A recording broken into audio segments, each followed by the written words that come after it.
Tu n'as pas de bras et je te présente les 4 raisons. La première, c'est que ton volume est trop important. Tu viens réaliser des séances bras. Sur ton premier exercice et ta première série, tu vas venir mettre de l'intensité, tu vas être proche de l'échec.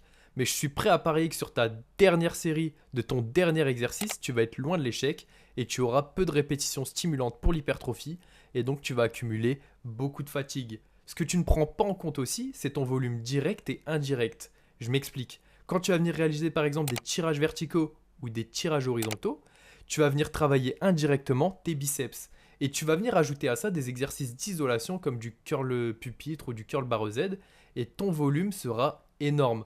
La solution, c'est de venir réaliser le volume qui te permettra de progresser et de récupérer suffisamment. La deuxième chose à prendre en compte, c'est ta fréquence. Il faudrait que tu le fasses 2 à 3 fois par semaine.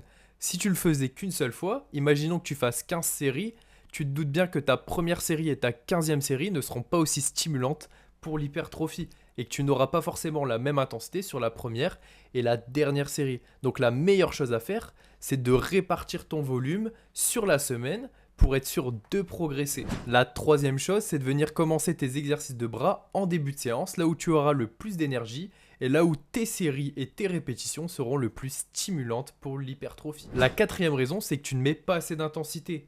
Tu vas vouloir être proche de l'échec pour avoir une grosse tension mécanique et ainsi avoir un meilleur stimulus musculaire.